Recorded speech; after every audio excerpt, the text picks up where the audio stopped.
আসসালামু আলাইকুম। আমি তৌফিক হোসেন স্বাগত জানাচ্ছি এনটিভির দেশের খবরে। ক্রাউন সিমেন্ট শিরোনাম দেখছিলেন, এবার বলছি পুরো খবর।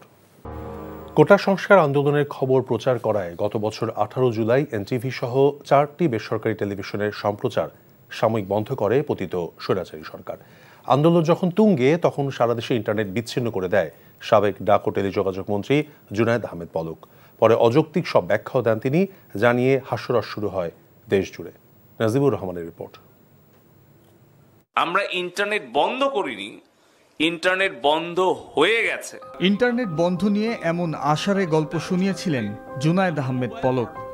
আন্দোলন দমাতে ইন্টারনেট বন্ধ করে অজুহাত দেন মহাখালী ডেটা সেন্টার অগ্নিকাণ্ডের।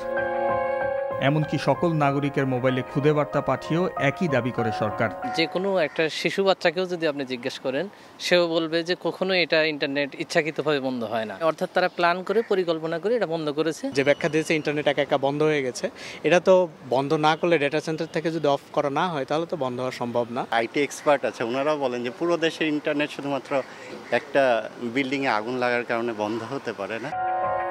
এ নিয়ে সামাজিক যোগাযোগ মাধ্যমে চলে ব্যাপক সমালোচনা আর প্রতিক্রিয়া। ইন্টারনেট বন্ধের ঘটনা হয়ে ওঠে আগুনে ঘি ঢালার মতো, স্ফুলিঙ্গের মতো ছড়িয়ে পড়ে ক্ষোভ। এটা আসলে শিক্ষার্থীরা বুঝে গিয়েছিল যে এটা তাদের একটা কূটনৈতিক চাল ছিল, বানচাল করার জন্য আন্দোলন। এটা আমার কাছে খুবই হাস্যকর মনে হয়েছিল এবং অযৌক্তিক মনে হয়েছে, কারণ আমরা তো মূলত সবাই জানি যে ইন্টারনেট মূলত আসলে কিভাবে বন্ধ হয়। ইন্টারনেট আমরা শুধু সরকারের হাতিয়ার হোক এটা চাই না, আমরা চাই এটা সবার হাতিয়ার হোক। ইন্টারনেট বন্ধ ছাড়াও এদিন এনটিভি, চ্যানেল 24, বাংলাভিশন ও দেশ টিভির সম্প্রচার বন্ধ করে দেয় পতিত স্বৈরাচার সরকার। আন্দোলন সংগ্রামের খবর প্রচার করায় দমননীতির অংশ হিসেবে সাময়িক বন্ধ করা হয় জনপ্রিয় এই 4টি চ্যানেল। চলমান আন্দোলনে সামাজিক যোগাযোগ মাধ্যমও টানা 13 দিন বন্ধ রাখে তারা। প্রথম দফায় 17 জুলাই সন্ধ্যায় দেশজুড়ে মোবাইল ইন্টারনেটের কাভারেজ সীমিত করা হয়। 18 জুলাই রাত থেকে দেশজুড়ে ব্রডব্যান্ড ইন্টারনেটও বন্ধ করে দেয়া হয়। তবুও আন্দোলন চলেছে তার আপন গতিতে, যা শেষ হয় শেখ হাসিনার পতনের মধ্য দিয়ে। Najibur Rahman, NTV news, Dhaka. হামলা করে এনসিপিকে দমানো যাবে না মন্তব্য করে মুন্সিগঞ্জের পদযাত্রায় দলের আহ্বায়ক নাহিদ ইসলাম হুঁশিয়ারি করেছেন, ফ্যাসিবাদ এবং মুজিববাদের বিরুদ্ধে লড়াই অব্যাহত থাকবে।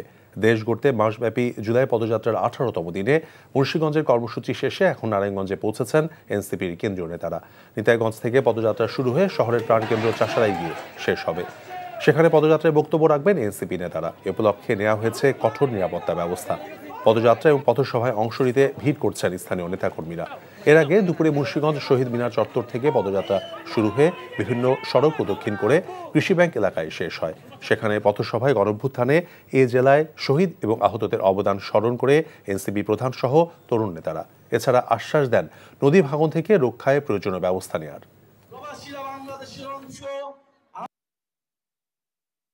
মুজিববাদের বিরুদ্ধে যে লড়াই, যে যুদ্ধ আমরা ঘোষণা করেছি গণ অভ্যুত্থানের মধ্য দিয়ে, ফ্যাসিবাদী ব্যবস্থা বিলোপের যে লড়াই আমরা শুরু করেছি, এই লড়াই সমাপ্ত না করে আমরা শেষ থামবো না।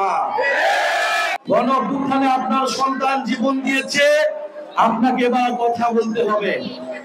এলাকায় এলাকায়, পাড়ায় পাড়ায় আপনারা সরব হন, প্রতিবাদের সংস্কৃতি গড়ে তুলুন। সিলেট এবং সুনামগঞ্জের বিভিন্ন সীমান্তবর্তী এলাকায় অভিযান পরিচালনা করে একদিনে প্রায় 6 কোটি টাকার ভারতীয় চোরাই মালামাল আটক করেছে বিজিবি। তবে আটক হয়নি পণ্য পাচারের সঙ্গে জড়িত কেউই। ভোরে বিজিবি 48 ব্যাটালিয়নের আওতাধীন প্রতাপপুর, দমদমিয়া, শ্রীপুর, বিছানাকান্দি ও সোনালী জেলার বিওপি টহল দল এই অভিযান পরিচালনা করে। অভিযানে বিপুল পরিমাণ ভারতীয় sari, skin bright cream, sunglass, গরু এবং অবৈধভাবে পাথর উত্তোলনকারী নৌকা আটক করে বিজিবি। আটককৃত মালামালের বাজার মূল্য প্রায় 6 কোটি টাকা হবে বলে জানায় বিজিবি। প্রায় প্রতিদিনই সিলেট ও সুনামগঞ্জ সীমান্তে ধরা পড়ছে কোটি টাকার চোরাই ভারতীয় পণ্য। চট্টগ্রামের আনোয়ারা উপজেলার রায়পুর এলাকা থেকে 1 লাখ পিস ইয়াবা সহ একজন নারী মাদক কারবারিকে আটক করেছে র্যাব। মাদক ব্যবসায়ীরা চট্টগ্রাম জেলার আনোয়ার থানাধীন রায়পুর এলাকায় একটি ঘরে বিপুল পরিমাণ ইয়াবা মজুদ করেছে এমন খবরে র্যাব 7-এর একটি দল অভিযান পরিচালনা করে। এ সময় র্যাবের উপস্থিতি টের পেয়ে মাদক কারবারিদের কয়েকজন পালিয়ে গেলেও মনোয়ারা বেগম নামে একজন মাদক কারবারিকে আটক করে র্যাব। তল্লাশি করে খাটের নিচ থেকে কৌশলে লুকিয়ে রাখা 1 লাখ পিস ইয়াবা উদ্ধার করা হয়। উদ্ধারকৃত মাদকদ্রব্যের আনুমানিক মূল্য 3 কোটি টাকা বলে জানিয়েছে র্যাব।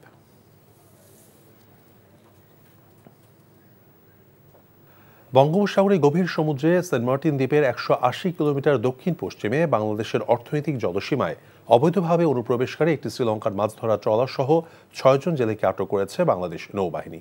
গত 16 জুলাই নিয়মিত টহলের সময় নৌবাহিনীর যুদ্ধজাহাজ SLMV সুদুদুয়া 4 নামের এই ট্রলারটিকে আটক করে।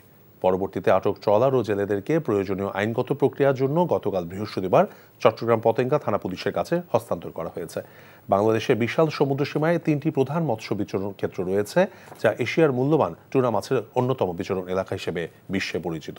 দেশের সীমিত সংখ্যক বৈধ ট্রলার সেখানে মাছ আহরণ করলেও পার্শ্ববর্তী দেশের কিছু অসাধু জেলে প্রায় সময়ই অবৈধভাবে প্রবেশের চেষ্টা চালায়। শরীয়তপুরের নরসিংহপুর ফেরিঘাটে ইজারা নিয়ে ছাত্রদল এবং যুবদল নেতার 2 গ্রুপের দ্বন্দ্বে চাঁদপুর শরীয়তপুর মহাসড়কে যান চলাচল বন্ধ করে দেওয়া হয়েছে।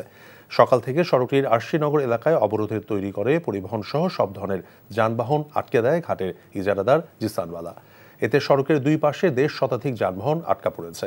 ঘাট কর্তৃপক্ষ জানায়, শরীয়তপুর চাঁদপুর রুটে নরসিংহপুর ফেরিঘাটের ইজারা নিয়ে জেলা যুবদলের সাবেক সহসভাপতি মমিন দিদার এবং সখীপুর থানার ছাত্রদলের সাবেক সাধারণ সম্পাদক মাইদুল ইউসুফ জিসানওয়ালার বিরোধ চলে আসছিল।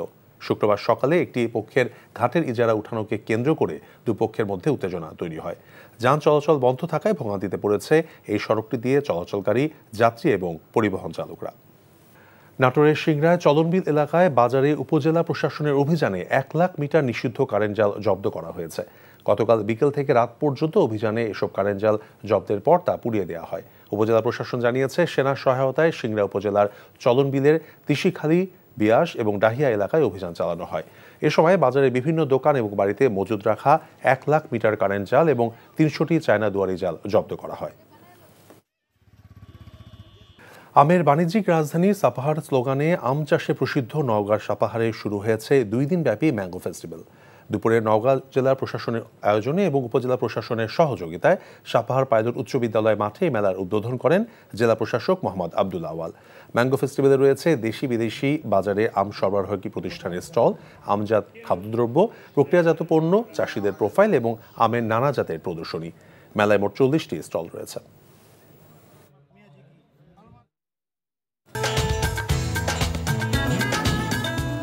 এই ছিল দেশের খবরে। এই খবরের ভিডিও সহ আপডেট জানতে ভিজিট করুন এনটিভি অনলাইন www.ntvbd.com। এছাড়াও এনটিভির জনপ্রিয় সব অনুষ্ঠান এবং খবরের আপডেট জানতে ভিজিট করুন আমাদের ইউটিউব এবং ভেরিফাইড ফেসবুক পেজ। 6টা ইভিনিং নিউজ দেখার আমন্ত্রণ রইল। ধন্যবাদ সবাইকে।